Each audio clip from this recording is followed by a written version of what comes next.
Welcome to the Vinyl Rack podcast. This is episode number 3. And on this podcast, what we do is we talk about Generation Z music, also called the Urban Outfitters genre. And 3 of us are generally knowledgeable in music, but we're not very familiar with some of the new stuff that's coming up, especially in that category. So on the first episode, we covered Rex Orange County, and on the second episode, we covered music of Joji. So that's what we're doing. We're basically going by artist each episode, and just have fun and talk about all that shit. You know what I'm saying? So if anybody's joining for the first time, then welcome. My name is Kazu, and we got Jesse on that nice blue polo with all nice guitars in the background, and we got Kwan with his gaming headset. He's ready to power through. Damn right. So yeah. So this is us. This is the Vinyl Rack Pod. How you guys doing today? Pretty good. Good, man. Good, man. Yeah. What's new with you? What's new with the stream? Okay, so I'm just gonna go ahead and turn off the background music. But anyway, yeah, the stream has been great. You know, actually I finally became an affiliate, or at least like in the process of signing up for it. So that's something new, and I'm really excited about that. Get paid, brother. Yeah. So exciting. So I entered the what do you call the tax information or whatever. It's like under review right now. So I guess like once that's all done, then we're ready to go basically. So yeah, I'm very happy about that, and yeah, we'll see what's gonna happen, man. We'll see what's gonna happen. That's great, man. Congrats. Yeah. Congrats. That was so quick. You only started Twitch recently, so you know the momentum that you were able to gain so quickly is really awesome to see. Really proud of you, dude. Thanks, man. I don't even know that that we were gonna be even doing. I don't know. I guess what I'm saying is that like I didn't think that like I was gonna even be doing Twitch stuff in the first place. So it's kind of crazy to me how like now it's like a more of something that I've been doing like on a consistent basis. So yeah, I'm pretty happy with it, and it's funny how we have like our own little small community right now. So it's fun. It's really fun. Yeah. Speaking of community, I don't know. Maybe we should just hang out for a little bit until people hop on. Okay, sure thing. I don't know. Up to you, Kazu. I don't really see anybody in yet, so. Yeah, we'll see. I don't know. There's one viewer at the moment. Woohoo! There's one, and there's a couple, but yeah, I think more might show up in a. That might be me. That might be you. Okay. Yeah. I mean, yeah, that thing is not really that accurate. It's a little bit weird because sometimes like I'll see something like one viewer on the chat, but then there's actually more people watching. I don't know. Yeah, you know, I don't think it's counting. It's like so like there's bots for sure. Right. Yeah. And it's probably not counting the bots. Like knows that they're bots. Yeah. Because I was kind of wondering about that, so I'll just increase the volume for Jess and those guys. How's it sound on the stream? I'm not too loud, am I? No, yeah, you're both good. Yeah, this is a great way to do it, honestly. Okay. Yeah.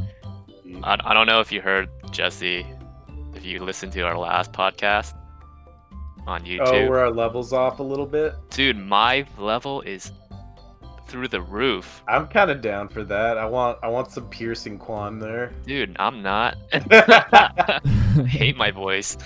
You're like, hi everybody. Yeah, It's like Fucking super Batman. loud. Yeah, Fucking Batman we're podcasting with. Awesome. yeah, it gets pretty funny. I don't know. I say we should just go ahead and start it anyway, just because the if people might come through, then like they will. But I don't know, if you want to wait another few minutes, we totally can. Here, why don't we wait? Hey till... man, it's up to you. I'm just letting you know. Okay, yeah. That probably people Hey are getting a man, notification. but I'm telling you, if we made Kazu, or never mind. I was gonna say if we did the focus thing, maybe that would get people to trick them into thinking it was Kazu solo long enough to get a viewer. Oh jeez. Nah, this is a special. I mean, we got special three stream. beautiful guys right here. Exactly. Right. Who doesn't call want this you call this Want 'em. beautiful? We're so beautiful, guys. Come That's on. true. We are pretty beautiful. Yeah. All right. In that case, let's start it up. Yeah, why don't we start it up? So, first things first. Yeah, thank you for joining. If anybody's watching right now, and so today we're gonna be talking about the music of Beabadoobee, Beabadoobee, yeah, and I think the reason why we decided on going with her is because yes, she is a very recent artist. I see her name in a lot of places, especially on TikTok and like on streaming platforms and such. That coffee song went like very, very viral, as y'all may like be aware about. So then, just out of curiosity, I decided to check out her music, and her discography's not really big. It's a very she still just started, and her debut album was released like last year, so it's still very, very new. And but the thing is, the sound that she has is like very clear.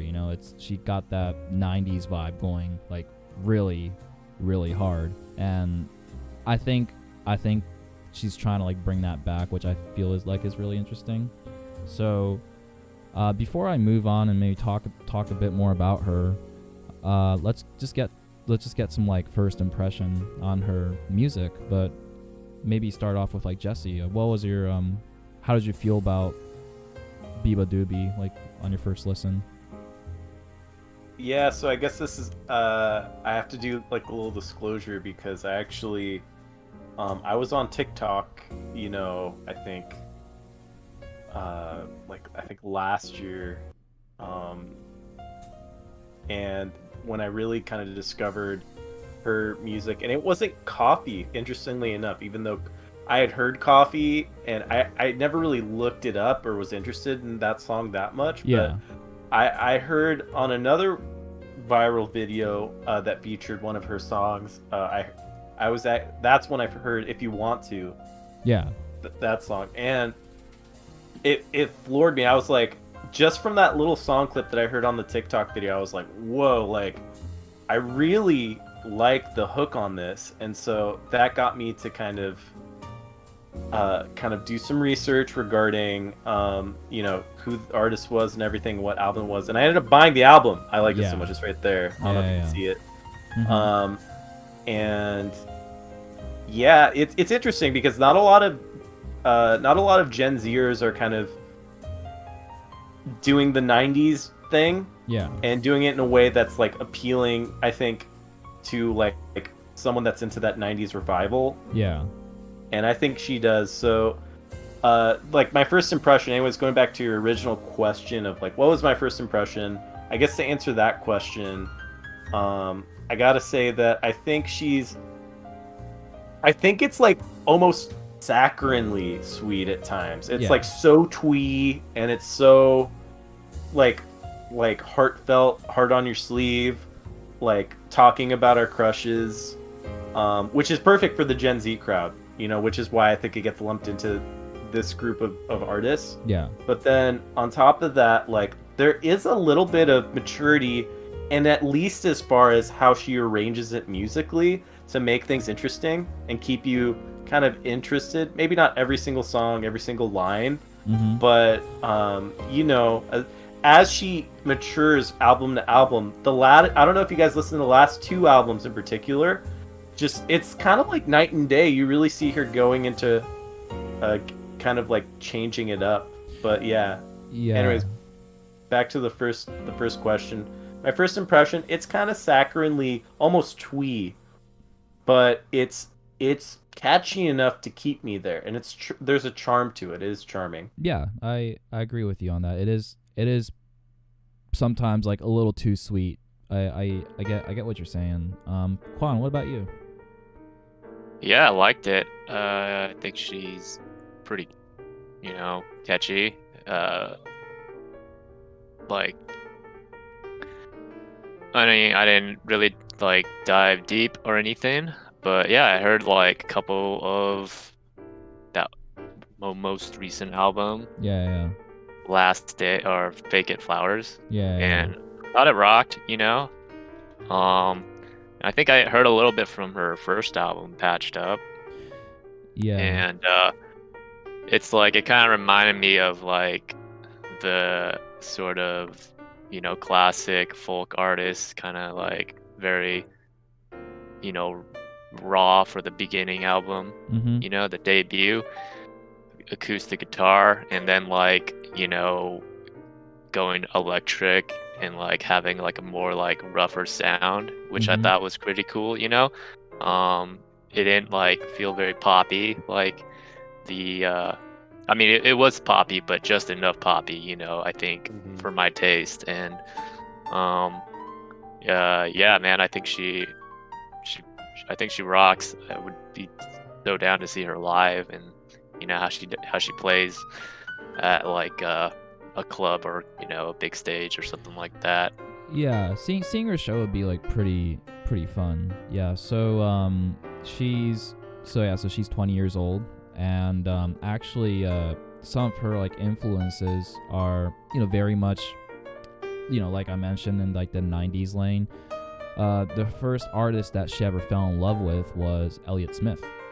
So when you listen to like Patched Up, which is like filled with a lot of the acoustic ballady stuff, I think that's where the inspiration comes from. And also it was mentioned that one of her big inspiration is the Juno soundtrack with Kimya Dawson in it. Oh yeah. Yeah.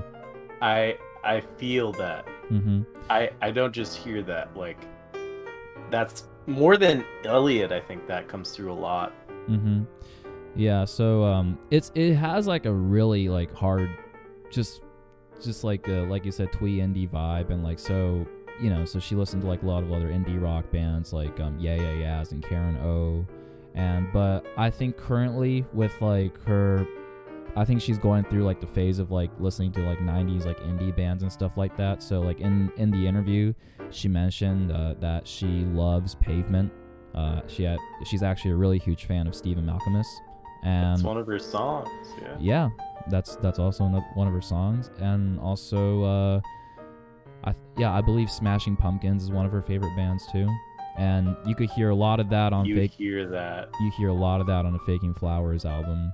And so yeah. it's pretty clear like what she really likes, and then she shows like, what's that term, shows her heart on her sleeve, basically. Like it's kind of like a lot of stuff that she listened to, it just basically comes through like in her own way, but I find it to be really interesting because I understand it's like a revival, but to you guys, is it because I think it depends on like people, but for example, somebody like Fantano, he was talking about Beabadoobee, and he was saying how, I don't know, if he was saying how whatever she's doing is exactly like what the Smashing Pumpkins were doing or whatever, and from what he's saying, he was just kind of like, well, I mean, like, she's not necessarily doing it better, so I'd rather listen to what they were doing before or whatever, so like I feel like the thing is, when it comes to like these revival artists, that's trying to get that like certain sound going, I think it splits in like two listener categories, where one who is just kind of down to see the newer artists trying to bring that back, and the other would be somebody who's just not, I don't know, who's just basically like, why would you try to repeat the same thing. It's like, what's the point of that if you're not really doing anything new? And so he wasn't impressed, huh? he was not impressed with anything that she made on Faking It Flowers. I think Oh, that's a shame. Yeah. I think there is something there. I think I have to respectfully disagree with Fantano. I think he and I get it, I guess, from like a music listener perspective, because it's easy to become jaded after you listen to so much music, and like you have to be different and new and better. But I don't think Beabadoobee owes that to any of us. I think that the songs are really strong. They're different. They speak to a different person, I think, than Smashing Pumpkins would. Like Smashing Pumpkins, even off of like Melancholy and Infinite Sadness, but way more on different things, different like Siamese Dream, different albums. like like Siamese Dream. They can get heavy and they can get dark, and they can do that in a way that it's different than Beabadoobee. She's lighter.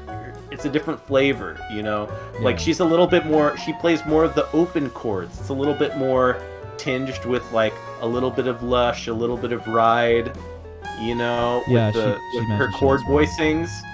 With the chord voicings, so she likes to keep that ambiguity a little bit more than Smashing Pumpkins did. Of course they did, and of course they wrote, like 1979, and like they have those songs. But I think Beabadoobee is trying to mine that and drill down on it a little bit more. Also, the interesting thing about the production, although it does relate a lot to, I don't know how deep you guys get into Smashing Pumpkins, but like they worked with that producer Flood, right? Flood. Mm-hmm.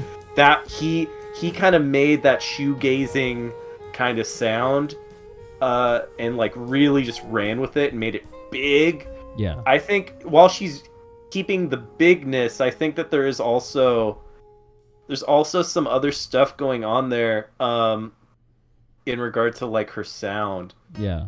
I'm kind of struggling to describe it right now, but it's just different, and I do think that it speaks to a different person, so I guess I'll leave it at that. Yeah, I think it's the influence is obvious, but it's it's totally like her thing, even lyrically. It's for a younger person. You know what I mean? Like it's yeah. I remember what I was trying to say. It's different in that like there's a little bit of like 1975, like the 1975, like there's a little bit of that pop kind of like pocket vibe in the rhythm and stuff that. Mm-hmm. It's just a little bit different than the Smashing Pumpkins, enough to make it interesting to the more pop sensibility of like Gen Z, because pop Gen Z, like they might know of Smashing Pumpkins and they might know of like K-Rock core, but they didn't get too deep into that. So for them, this is new stuff. Yeah. I could see how Fantano could dismiss it as, oh, it's too similar. And there are, especially Fake It Flowers, like I get that for just that song, but if you track her from when she started and patched up, it's like she kind of started on that Kimya Dawson vibe, and it was very like saccharine and sweet, and like a girl on her guitar just singing her heart out, and God bless them, it's charming. And then it kind of slowly morphed into something a little bit more sophisticated. Yeah, and now it's filled out. Yeah, it's funny that you mentioned the 1975 because they're actually label mates, and she actually served as a supporting act for them during one of their tour. Wow. Yeah. Nice. So you hit that, Jesse. You hit that. Yeah. Yeah, no, it's evident. It's kind of like, because they use, very like sheeny, shiny production, like the most like up-to-date loud production that you can produce. Yeah. But they just do it for a different vibe, a little bit dancier, a little bit poppier, a little bit more radio friendly, versus this is a little bit more 90s throwback, Yeah, the I actually did so personally, like between Patched Up era and Faking It Flowers, Beabadoobee, I actually do like Patched Up better for some reason, because of like some of the songs on there that here I actually clicked the like button on some of this shit, so let me just go ahead and point it out. Pull up your likes. Yeah, I'm gonna pull up my I'm gonna pull up my likes and just create an EP out of it. Let's see. Oh, Art Class. There's a song called Art Class that's really dope, and 18, fire. Like those two songs were really good, and yeah, she just has like a really interesting way of composing, and it's funny because she says she started learning to play guitar when she was 17, so that means like within like a year. It's recent. Yeah. Within a year. Because she only just turned 20, and she's already made 4 albums. Yep. That's some good output. Yeah, so she already had like something in her mind, you know, that she wanted to put out. The third album was kind of like a rehash of her second album. Yeah. That's true. It's bedroom sessions, so something. That's I guess true. More, so it's really more like 3 kind of fully fleshed out albums. Yeah. But the thing is, like, I did listen through the entire thing of Fake It Flowers, and like I really appreciate the aesthetic that she was trying to bring. Like honestly, I think song wise I like Patched Up better, but dude, like by far the best song that she put out so far is actually her latest single, Last Day on Earth. Did you guys listen to that? I did. I don't think so. I did. Let me see. It's dope. Pull it back up. It's the one that's like on the Spotify cover, like where she's like eyes like that. Yeah. So Last Day on Earth is it's a little bit different than her other stuff because, like the opening especially, it's like jangle poppy. It's kind of like she's trying to be like Happy Mondays like, or something. It's kind of like Happy Mondays or like Cranberries, like super like straight jangle. Yeah, like I just love the tambourine and everything. It's like a very like, you know, it's kind of like almost like Stone Roses almost like vibe, but it's just like, yeah, I don't really know other artists that's really trying to bring back that specific like rhythm and that sound. And I really fuck with that single quite a bit. Yeah, so if you guys haven't like listened through it all the way through, I highly recommend that one, because I was listening through today and just thinking, yeah, that song's really dope. I personally prefer like this version of like the 90s versus like the Fake It Flowers 90s. But yeah, is that a colored vinyl, Jesse? Let's see. I don't remember. Oh, it is. Oh, damn. I'll bring it up here. Nice. Next time you come over, you should bring that. I'll bring it. It sounds great. Yeah, I'm definitely down to listen through to that. But I must say though, I was very skeptical of her like music at first, because I'm old, and you just feel that way about some of these newer artists that's coming out. But then I'm just impressed, honestly, just with I was really floored, to be honest. But I guess it kind of, she was one of the artists that, like, I have to say, like I didn't set out to try and like, but he kind of, it charmed me just enough to where I really bought in. Mm-hmm. Yeah, the hooks on Patched Up were enough to really send me there. And like it doesn't hurt that I'm like a big 90s head. Yeah, so same here. Yeah, that totally kind of worked out. Kwan, do you have like was there like any like certain tracks that really stood out to you by any chance? Yeah, I really like Together and Whore and Saracen. Yeah. Well, I don't know why it's called Whore and Saracen, but it reminds me of George Harrison. I think it's his name. Yeah, do you whose name? Like Soren Harrison. Yeah, whose name? Is it somebody like I don't know. well I known? assume that it's her like boyfriend or something, because she also has a song on that I think it's called like Earthworm or whatever. Or what's that album called? The Loveworm. There we go. Loveworm? Yeah, Loveworm. So she has a song on Loveworm called Soren. So it's a name that keeps coming up, so it obviously has like some big significance for her, you know. Yeah. Are you into that 90s vibe, Kwan? Is that something that you fuck with? Do I fuck with the 90s? I guess the vibe Yeah. that she's personally trying to like bring. Yeah. Yeah, totally, man. She's I think she rocks, like I said before. Mm-hmm. I think this is kind of her moment, and I'll go into that. I don't want to cut you off. Sorry. Yeah. What do you mean by Her that? By moment, yeah. I think it's a big moment for her and artists like her. I think there's definitely, this place in music where women have been kind of empowered to not just be in the bands, but be writing the songs and be like managing themselves. And so there has been this, a moment in a while for like indie music and up and coming artists to give a stage to kind of women voices and songs written for women from the perspective of women and about women. But then on top of that, like in this particular political moment as well, like there has been a lot of violence kind of like perpetrated against like the AAPI community, especially in the US, unfortunately, even though I don't think she's from the US. I believe she's from the UK. Yeah, so she But, she was from the Philippines and she moved to UK when she was 3. So yeah. But all this to say, kind of in the English speaking kind of realm of where the AAPI diaspora is, I think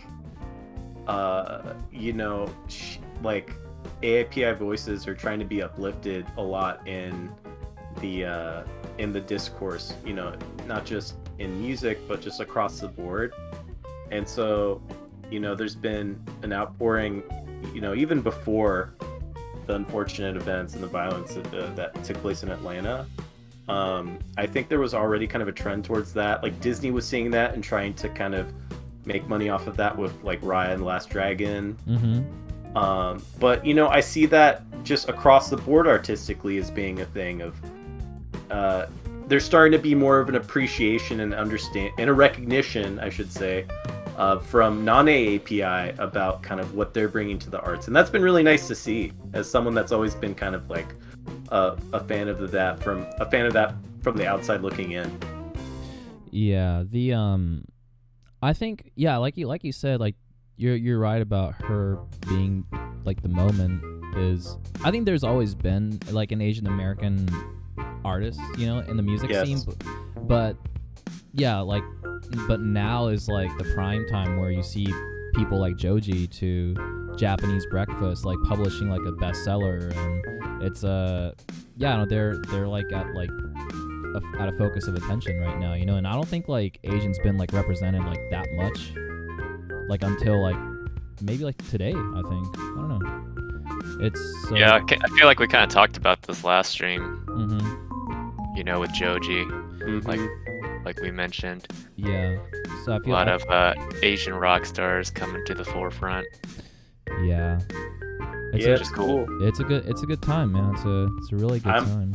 I'm hopeful that it's not just like a passing thing, and I'm hopeful that it's like just like a trend that will die off. I mean, they're not like people don't like them because they're Asian. Obviously, they like them because they make great music. Because they're good music. Yeah. But that's the thing, is that like Asian people of color in general, have always made great music. It's nice to see that recognition. No, and especially with her being like very young, I think it helps kids too, like to kind of recognize that even more, or even just like have somebody to like look up to like at that age, Yeah, it's huge. It's huge. Definitely big. Yeah, and I think just having somebody like young like Beabadoobee like really getting this much attention is like, I feel like when it comes to like kids, they're not gonna look at somebody like, even though like James Ehan, like Joey Santiago, they're like very influential Asian American in like the music scene. It's not like they're gonna look to them or anything like that. They're gonna look to somebody that's like closest to their age, and it's a big deal, So so I agree with you on that. So I guess you guys were already on Spotify in the first place to like listen to her music. So I was gonna give you guys ask you guys like to guess like how many monthly listeners she has, but how did you guys feel about that? Like, did you guys already know how many people are listening to her? No. Do you guys want to guess then? Oh, I mean, yeah, I already looked at it. Yeah, you already looked at it then. So you spoiled it. All right, let me take a guess. Sure, It's why gonna be not? way off. Yeah. My numbers and my guesses are always really wrong, but let me see what I can do. So she's gonna be less, I predict, than even definitely than Joji. Definitely less. You say less than Joji? Okay. Yeah, I think. Oh yeah, like by far. She went viral, so that might kind of tilt it a little bit, but I still think it's gonna be less than Joji. And Joji had like in the dozens of millions. So yeah, for like Beabadoobee, I'm gonna say what. I would still give her like 5 mil. Okay, so Joji currently has 14 million monthly listeners, and Beabadoobee currently has 12 million monthly listeners. Whoa! Yeah. I never would have guessed that. And you know what's fucking crazy is of course that coffee song, so there's two coffee. That put her over the top. Yeah, so there's two coffee songs. One of them is only her just playing acoustic, and then there's another one that's more of like the electronic version where she collaborated with what the fuck's that guy's name? But yeah, just this other person. The rapper, I know what you're talking about. And then Powfu, yeah, it's deathbed coffee for your head. And this one has 984 million streams. Basically, it's coming close to 1 billion. So wow, yeah, that one took off. Yeah, so that's what the viral effect of TikTok's gonna bring you. That's just that I feel is like the craziest part. Mm-hmm. Yeah. I mean, they also play that song on the radio a lot. Like, I hear it tons on like K-Rock and 98.7. Wait, wow. so Beabadoobee actually gets played on like K-Rock and shit like that? The Coffee for Your Head song, the remix. People still listen to the radio. Wow. Pretty tight. Let's see. What is she signed to? Which label exactly? Dirt. What is it called? Dirt something. Dirty Hit. That's the label that she's under right now. Oh wow. Yeah. They're in indie. They must have some distribution stuff with some majors to get major label or get on the radio, right? Yeah, I'm looking at the list of artists that's on the her label right now, and it's basically so there's 1975, Wolf Alice, Pale Waves, Rina Sawayama. That's one I recognize. Oh, Rina. I think I know Pale Waves. I think they're kind of like the pop, synth pop, right? Yeah, and then there's the Japanese house. But yeah, so far the one I recognize the most is just the 1975. So yeah, it's a UK label. Yeah. Nice. It's founded in 2009. It's an independent record label, so they're fairly new. Yeah. That's tight. That's super tight. Yeah, I know, right? So would you guys be down to go see Beabadoobee live? Oh when she comes around? Just let me know when and where. It's gonna be a little weird because I'm gonna have to sit at the back and pretend I'm chaperoning my niece or nephew because everyone there's gonna be 18 or 16 or whatever at oldest. Do you feel that? Do you feel like if you go to a Beabadoobee show, let's say if all three of us goes, then we're gonna be the oldest ones there. We're gonna be probably. The oldest. Okay, yeah. Probably. I don't think so. Nah. I feel like we're going to be pushing the median at least. We're definitely not going to be we're not going to be the average age of the... It's going to be kind of like... Kazu, you remember when we went to KKB? Yeah. It's going to be like KKB. Oh, okay, gotcha. Everyone's going to be it's going to be like a high school show, which is tight. Those are fun because people there legitimately are enjoying themselves, but they're also going to be, I don't know. It'll be different. That being said, I would still enjoy it just as much, if not more, because it's like that's who she is, you know? It's like just amplifying like the people that like are identifying with her music. Yeah, exactly. But you probably don't want to get too close to the stage because you might like be that guy who's like taller than everybody, and all the girls being like, "Excuse me, Yeah. can you like actually? Can we go in Speaking front as of you?" Speaking as a like average heighted person. I know, but it's like a bunch of young girls, is what we're saying, right? Yeah, I guess. Yeah. I guess. Like I'm more afraid of breaking my hip because I'm so old. Yeah. Do you guys feel Wow. like she has more female fans than Yes. male? That's the Just basing completely off of TikTok and coffee, like going viral. I'm gonna guess for sure yes. Also, Maybe, like, yeah. Also, if you like, when I think of her music, especially her earlier music, like it reminds me of like Sales and like Clayro, and it's like that vibe, and it just screams like, you know, Teenage like, girls. Yeah, a little bit. Or NBs, like they could be non-binary, but you know. yeah. Yes, every single one of them are non-binary.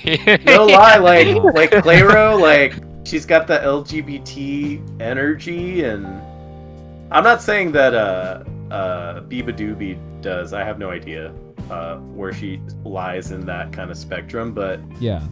But yeah, like I don't know. I just don't. It just feels right, you know. It's like that crowd kind of is more open-minded to that stuff and is more willing and accepting to come out or accept people that come out, which is, I think, all positive. I'm really into all of that, so Yeah. Gotcha. yeah. I know not every millennial feels that way, but I'm definitely saying like, nah, those Zoomers are doing it right there. Yeah, it's really interesting how you put her in the similar category as like Claro and stuff, but would you include her because of the sound that she's got? Like, do you think you would include her in the snail mail soccer mommy vibe too, or nah? Or to be different? Yeah, totally. Yeah, because they're, I'll say definitely, because they all three of those, Snail Mail, Soccer Mommy, Beabadoobee, are like so revivally. Like if you like not even lowered it, but if like, you know, you side-by-sided them with some random 90s tracks you hadn't heard before, and like matched the fidelity so none of them sounded more new than the other, you would never be able to guess. Yeah. If you had no idea who they were, obviously. No, that's true. I could see all three of them go on like a tour together or something like that. Like that would be. I would attend the shit out. I would attend the shit out of that tour. Oh my god! I'm going there. I'll be fucking there if like those three bands like come in. See, like if it was like all three of them, like I think that would be like everybody will come out, like no matter what age you are. That's a magical thing about that, you know. I think the Zoomers, dude, it's gonna be the Zoomers, like, because I don't know, the way I see it, maybe I'm just kind of jaded, but like the bands that like millennials did come out for, as long as they continue to tour, millennials will keep them going. So I heard the Black Keys came out with like a new album recently, right? Yeah. So when touring becomes a thing again, when festivals become a thing again, you know, millennials will be like, oh, fuck yeah, I remember them in college. I'm going to go. I saw them at Coachella. I'm going to go back and do it. I feel like they're going to continue to silo themselves. I don't really see, I don't know, maybe it's just the crowds that, you know, I ran with or run with. But yeah. I don't think any of them know or care about Beabadoobee. Maybe one or two do that are on TikTok. Yeah, I feel like when it comes to like Beabadoobee, like it's a lot more like youthful sounding compared to like what do you call it, like Soccer Mommy. Like Soccer Mommy has such a Sheryl Crow vibe to it, you know, because I believe that's like one of her like really big influence, and it It's an indie, but also like kind of has like a more adult contemporary vibe to it. But Beabadoobee is like, fuck, dude, it's really hard to categorize these days. But it's just like you said, I totally get what you're talking about when it comes to Clairo and stuff, because for like an indie pop, it's very poppy. So it just really fits in. I think the reason it sounds like Clairo is because their vocal register is like that high. It's like so high that they have to either be very young and or like prepubescent, or just very young women. Oh shit! It's all about the vocal register. That's why. It's like there's this. I think they can surprise, they're both young women. They can go really high. It's just like when you can go that high in your vocal register, where it's like the whisper notes, I think they're called. Mm-hmm. Where like Mariah Carey did it when she went so high, it doesn't even sound like singing at that point. It just sounds like she's like whispering, and it's weird. It's like, it's cool because usually when Mariah Carey did it, she was belting it out, and then she would go like super squeaky high. Yeah. But I think my guess is Clairo and Beabadoobee can also go pretty high. Yeah. Maybe not Mariah Carey high, but like they can literally squeak out some notes because their vocal registers will allow them to. And that's a part of it too. But then it's not even just that, it's also the lyrical content that kind of relates to more like, like impressionable youth and like crushes and like ambiguity, stuff that really speaks to, someone in the Gen Z age group currently. They're coming of age or about to, and they're still figuring out kind of the romantic life situation. True that. I also wanna point out, like, she actually did a What's in My Bag episode with Amoeba. Oh. But she did, but for the quarantine edition, it's basically like artists like showing off like what they got in their collection. So I'm just gonna like just read you guys her picks. So the first one is Pavement Slanted Enchanted. Second one is Bjork Post. Beautiful. Third one is Deftones Around the Fur. I would never have guessed that.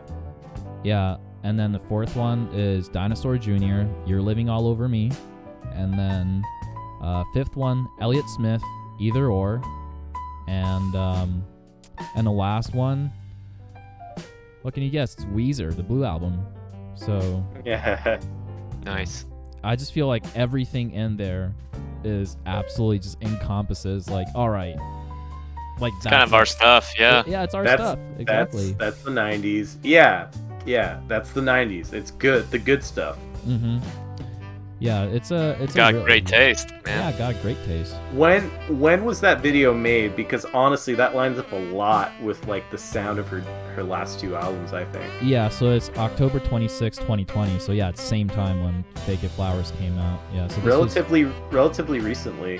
Yeah, exactly. And I think that lines up completely, because like when I listened to Fake It Flowers when it came out, and like it was good, but it was 90s. It was loud, brash. It was almost kind of shoegazy and Smashing Pumpkins. We already talked about that. I don't want to tread over old ground, but like when you listen to the songs that she made, like Worth It, Diet Red, Charlie Brown, like super just like heavy hitting. Dinosaur Jr., Smashing Pumpkins could have totally like written that, and Jay Mascis or like Billy Corgan could have totally done vocals for those. The that red track, right? What is it called again? The Diet Red. Yeah, I think she's just talking about her hair and like, and dyeing it red. That's Zoomer as fuck. If I'm a Zoomer girl and I'm listening to Diet Red, I'm like, fuck yeah, I'm gonna dye my hair fucking red. I'm gonna rock out to the song. Yeah. Or guys, it's not even just a girl thing. I don't want to like, gender it or make it like a specific thing. like that's just kind of what people are doing in general, Zoomer or not. Yeah. Now, I mean, it's pretty much I think like from after like us talking about her music for a little while, I think it's pretty clear on how we feel about it and everything. But because usually I ask you guys like, would you guys go back to this certain artist that we're talking about? But I think it's obvious with Jessie that I'm thinking like after like digging into her content a bit deep, do you feel like going back and listening to her more and more? And would you be looking forward to more of her new stuff coming out? Yeah, I am. I hadn't listened to Fake It Flowers as closely, as went until recently, because you invited us to kind of to listen again, or to listen and to kind of give our 2 cents. After listening to it again, I realized like how quickly I kind of wrote off the newest stuff, because I did like the earlier stuff a lot. The new stuff kicks ass, and it reminds me a lot of like Flood production. So Flood, from the Smashing Pumpkins and from other 90s like alt rock anthems. Yeah. Yeah. What about you, Kwan? Good stuff. You looking forward to more of her shit in the future, and you want to go back and listen to more of her stuff? Yeah, totally, man. Whenever touring starts, whenever she comes to the US, man. Yeah, I We hope to see her. Yeah, I'm definitely gonna like go back and listen to Patched Up, and when Jessie comes over, I'm gonna have him like pay admission to enter this house, but when he does come over, then I'm gonna have him bring this record, bring the record, and we'll listen to it, because I really fuck with her acoustic stuff. So and as much as I thought Fake It Flowers was cool, I like that brand new like jangly stuff. So it would be cool if she kind of balances out that like if she brings out her inner Elliott Smith, but also bring out that that Happy Mondays like. Oh vibe. no, yeah, give me only from her, because I feel like her songs are a lot less, and you guys can correct me if I'm wrong, or Sure if you thing. got a different vibe. Yeah, go for it. But her kind of vibe was much less Elliott Smith, because Elliott Smith was grappling with like really deep-seated issues of like like identity and self-loathing and all this stuff, because he was a troubled soul. And Beabadoobee, I don't necessarily listen to this music and think like, oh man, this person is troubled. And obviously with Elliott Smith, there's a little bit of revisionism, because we all know what happened with him. Yeah. Beabadoobee, I feel a lot less trouble, and I feel a lot more kind of like there's uplifting, kicking, kind of like kick-ass, like rocking on the newest stuff, but also with the earlier stuff, it's more subdued, and it does feel more like Moldy Peaches-esque. It does feel more kind of like a girl and her guitar being charming and kind of saying what they feel. Yeah. So I guess like when it comes to her next phase, probably not going to be that Kimya Dawson type stuff, but just I think she's going to continue on with the jangly vibe, which I'm totally fine with. But actually, here's an interesting question. Just like what you were saying with like Elliott Smith bringing out like the whole lyrics about like identity and stuff like that. I feel like maybe like she wasn't able to really bring out those lyrics because she hasn't lived that long. Do you guys feel like, I don't know, when it comes to like age and stuff, not Asian, but when it comes to age and stuff like that, like does that factor matter? Do you feel like maybe more as she gains life experience, she might maybe bring out that sort of content, or how do you guys feel about that? Yeah, makes sense. I mean, age is definitely a factor, and I think when you write music, because you're writing, about what's going on in your life, most music is personal to people, right? So, yeah, definitely. If she gets older, she could become more Elliott Smithy. I don't know. Just depends on how things go with her, right? Yeah, She's super young. What's the average age of a rock star? 27. Yeah, we'll have to wait another 7 years and see where that's gonna go. Then this kind of trips me. I don't know. You bring up a really interesting question, Kaz, because I think it is life experience and stuff, and just like what she wants to talk about as an artist, what resonates with her, and what she wants to kind of bring to everybody. But like Elliott Smith, when he started, I just looked it up right now. I literally had to like Wikipedia like his age when he was starting. His years of musical activity were from like 1991 on, and he was 22 when he started. Okay.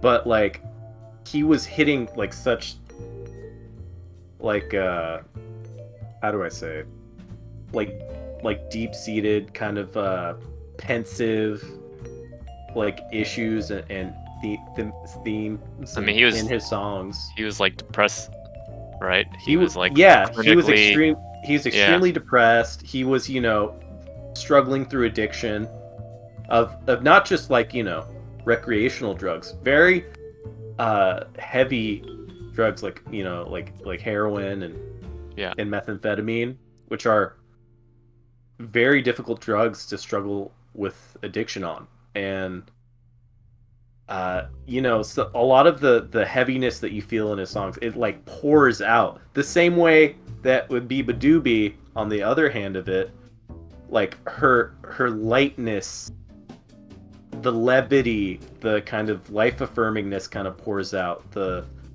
youthfulness just kind of it exudes it. It like, to me, they're like two sides of the same coin. Like they can't help but be those people. And I love them both. I think they're both have something interesting to say.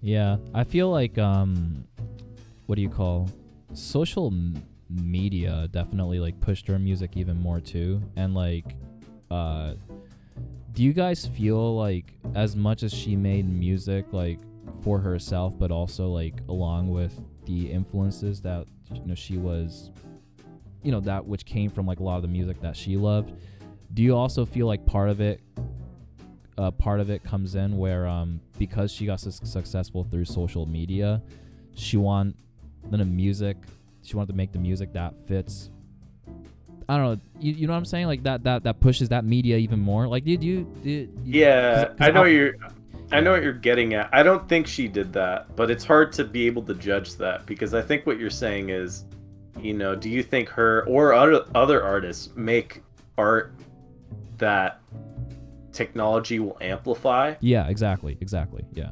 Or they tailor their art so that it will get amplified. That's tough to say. I think musically, that's what production is. You produce a song so that people will, like nowadays, like people tailor their songs and they master their songs so that, it'll sound good coming out of a phone, or it'll sound good. Yeah. Coming out of like a laptop or a device, like a smaller device. And so I think that's in Spotify. I don't think she does that, but that's only just because I don't have any evidence to suggest otherwise. Yeah. I mean, I'm looking at her like earlier singles and albums, and there's a lot of play on them. I mean, her album Patched Up, her first album, I mean, that one song, If You Want To, is got 23 million hits on Spotify. And I don't know if that's because that occurred after, she became a big viral, hit on TikTok, or, what, like if that was like kind of like instant.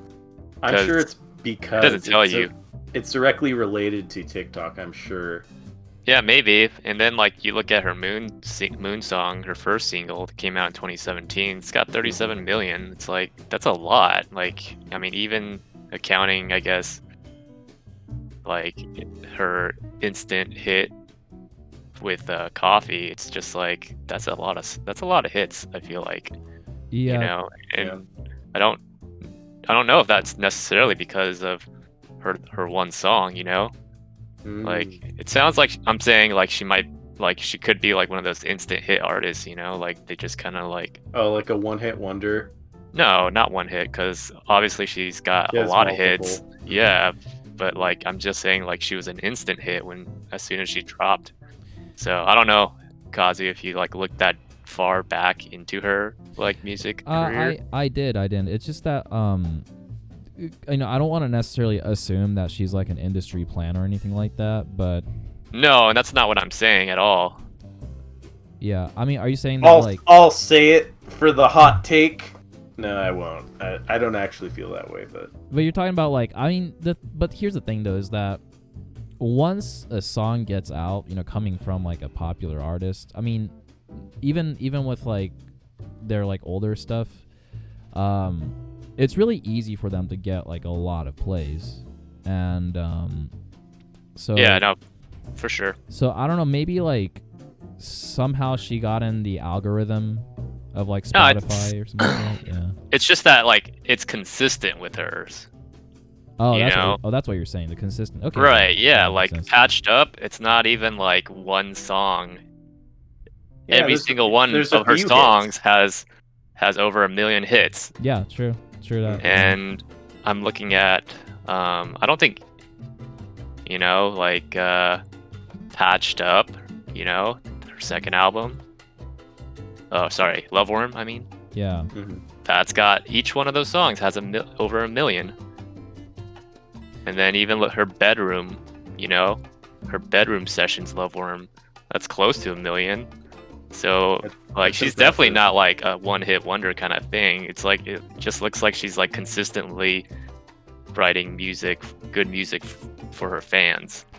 Yeah. Also, I believe like she doesn't have like a type of fan base where, I mean, with the Deathbed song, it's like, people listen to it, and based on social media, you just can't escape it. It is what it is. But when it comes to her discography, she has consistent listeners where it's not just like one song has like 100 million and then like rest of it's like under 1 million or anything like that. But each one of these songs have like really consistent numbers where it makes us believe that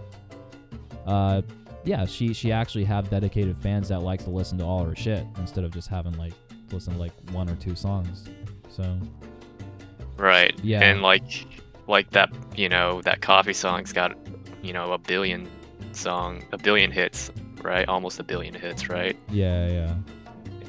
That's even for a one-hit wonder, that's pretty fucking crazy, right? Yeah, it is. Yeah, bro, that's cool. I really like the idea of that. I think we should take some time on each artist from now on to like look at stats and try to kind of like break it down, like, what does this mean for their career, their albums, their tracks. Mm-hmm. I really like that. Thanks for that, Kwan.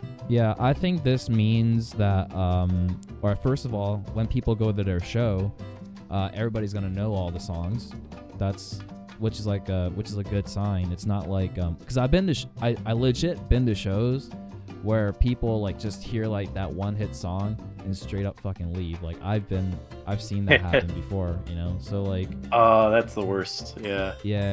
And but in her case, it's like, I don't know, like especially when you have like all these songs that's getting like this many plays, it means that people are recognizing her talent, and they're just really excited for like more of what's to come. So like, I don't know, that makes them even more want to like go to shows and actually like hear every single song that she's gonna like come out with, it's not even, let me take that back. It's not even just about the song. It's just like they want to see her as an artist, not as like this fucking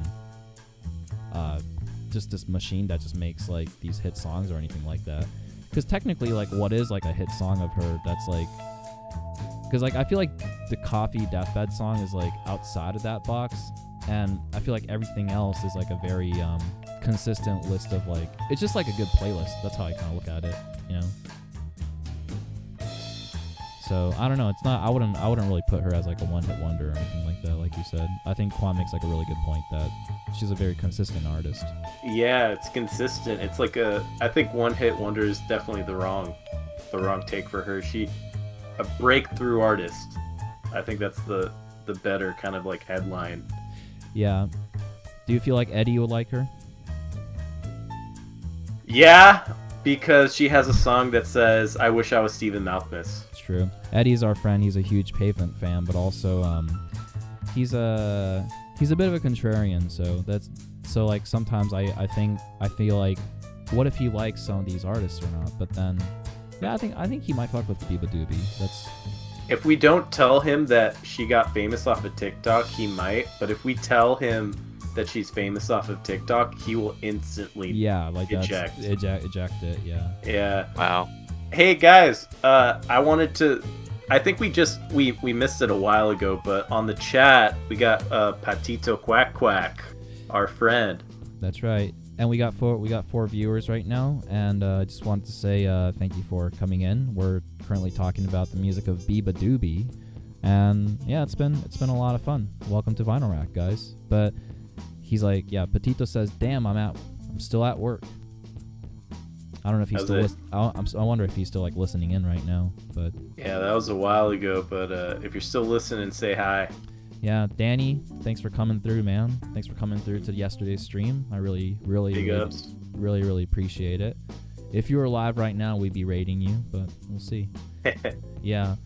Fuck. Like I had another question in my mind, but it kind of got away. What do you call? God damn it, Jesse! I'm gonna blame this on you. All right. So. Based on what I'm looking at here, I wanted to. I was thinking like you said, whenever we listen to these artists, I think it is a good idea that we look into like stats and stuff like that. But also we should look into the playlists that she's added to, like on Spotify, because what also generates a lot of these plays are the playlists. You know, I was temporarily on the when Marube released Pieces, we actually did we got on the one of the radar tracks or whatever. Like it was just like one of the playlists that get added on there. Yeah. And you know what, that basically got us quite a bit of plays. So let me just show you guys, or just tell you what playlist she's currently on. So 1, Woman of Indie. That's a very big one. Alternative 10s, the best alternative songs of the decade so far. So she's in that. Top female artists of 2020 USA. Internet crush, so I'm guessing like internet music. Bedroom pop. Then she's also on top tracks of 2020. Ultimate indie. Japanese Breakfast is on the cover right now.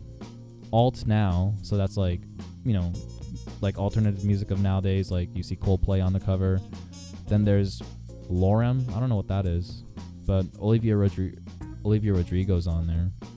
And Teen Beats, so music for teenagers. And yeah, dude, she's on 10 playlists, like 10 major Spotify playlists. I wonder if this looks like more than 10. Well, the other one is just like a Beabadoobee radio, and then there's another one called This Is Beabadoobee, which is just like it's like a Spotify made thing of like them saying these are like the highlighted tracks, you know? Like I think like every big artist will like have something like that, but yeah, I'm looking at Discovered On, and like it's just like, yeah, it's more than 10 for sure. Dude, yeah, and also like I'm looking at the Appears On. You know those compilations that says like, now that's what I call music. She's on that. She's on the 2020 edition, volume 75. Let's see what song is. It's gonna be. Is it Coffee? It's Coffee, of course. Yeah, let's confirm. Yeah, I'm looking at it now. Oh shit. Yeah, it's definitely Coffee. I mean, yeah, that's because of TikTok, right? Yeah, I wonder. That is so funny, man. I don't know if you could really call that like her song, though. It's technically it's the rapper's song. Palfu. Yeah, he samples her and just credits her, but I think it's technically like his song. Yeah, it says like it says featuring Beabadoobee, but like I don't think she's really like featured. But I bet she's getting like a fat paycheck from just like this song alone, though. Especially if she got like sampled for it. But I don't know. You could cover any song basically. You don't have to pay any royalties. Yeah. Or maybe he's like, hey, I'm gonna use this song for my track. I'm gonna pay you $100 and I keep it. Is that cool? And she's like, sure. And then he gets all the plays. That could be the possibility too. But Powfu has 11,800,000 monthly listeners, so it's a little under Beabadoobee actually. So they're up neck and neck with. It's almost like a competition, I guess. Yeah. Oh yeah, I'm looking at Powfu. Nice, man. Maybe Powfu could be our next artist. I never even like heard of this dude before, like until like now. Like, who is this guy? Jeez. Yeah. But anyway, yeah, I guess like that's pretty much like it on Beabadoobee. It's just that like as much as I want to like discuss more about her, it's just that like there aren't a lot of shit that's out by her right now. But I say like more to come. I really like her new song, so all I can say is we're just really looking forward to it. So now my next question is, what artist do you guys want to cover for the next pod? That's a great question. What options are you thinking? Well, let's see. Let's look around. There's I believe there's like a bunch of choices, but like I mean there's Harry Styles. We could even do it on Olivia Rodrigo. Also, hold on a sec. Olivia Rodrigo's been taking over my Twitter feed. Yeah, because like her new shit came out, so I think that'll be really fun to. I think that'll be really fun to listen to. Yeah, I actually really like that one song that she did. Not Driver's License, but Good For You. Oh, the pop or punk? Deja Vu. Deja Vu. The pop punk one? Yeah, it's a... What? Deja Vu? No, Deja Vu's more poppy one. There's a one right? pop punk song that came out like with Speaking of pop punk, I think we should throw in would Machine Gun Kelly count for like this string of artists? Yeah, if you want to do Machine Gun Kelly, we could do Machine Gun Kelly. We could do that. There's Conan Gray. He might be a little bit too big and for too long, so maybe we can, if we do him, let's do him later. Yeah, we could listen to his stuff more. Oh, I think Wallows might be a good one. I don't even know. Yeah, it's another indie artist. Conan Gray's another indie artist. And Phoebe. I like Harry Styles or Harry Styles, Olivia Rodrigo. I guess Phoebe Bridgers. I don't want to do Phoebe Bridgers next. Yeah. I think Harry pretty Styles. Familiar with Phoebe Bridgers, and we all kind of know. Yeah. I think same with Harry Styles. I feel like. I mean, I mean, yeah, sure, we could do it, but I think Harry Styles is kind of very popular. Yeah, well, I mean, that's the point. Is like, we could do these like popular. But like popular, but for the Zoomer crowd, specifically. Yeah, it's still ideally under something where, yeah, ideally something that like millennials are uninitiated to. Ideally. Yeah. Well, there's also like Omar Apollo, like Gus Dapperton, and stuff like that too, that we could check out. But Jesse, what were your suggestions again? I think the two I was thinking were like Harry Styles or Olivia Rodrigo. Mm-hmm. Because they're not super popular with the millennial demographic. But they are with the Zoomer demographic. Right. But Harry Styles, I see Kwan's point, because Harry Styles is a little bit like he's kind of crossed over in a lot of different markets in pop in general. Yeah. I think Harry Styles is. I think a lot of millennial people are actually listen to Harry Styles. I mean, we could go ahead and do Olivia Rodrigo if you want. I mean, I think that'll be like a pretty fun one. Holy fuck, 38 million? God damn. You thought I was kidding. It took over my Twitter feed. I had no choice but to look at her shit. The thing is, like, she doesn't have a. I mean, she has an album. Yeah, she doesn't have a lot of a lot of songs. She's like even less than Beabadoobee. So. Yeah. Not a lot to talk about. Not a lot to talk about. I mean, Yeah, I guess well, I guess it really depends on like where we're going with If it, it's but- not a lot of content, we could do a double episode. double stuffed episode. Yeah, double stuff.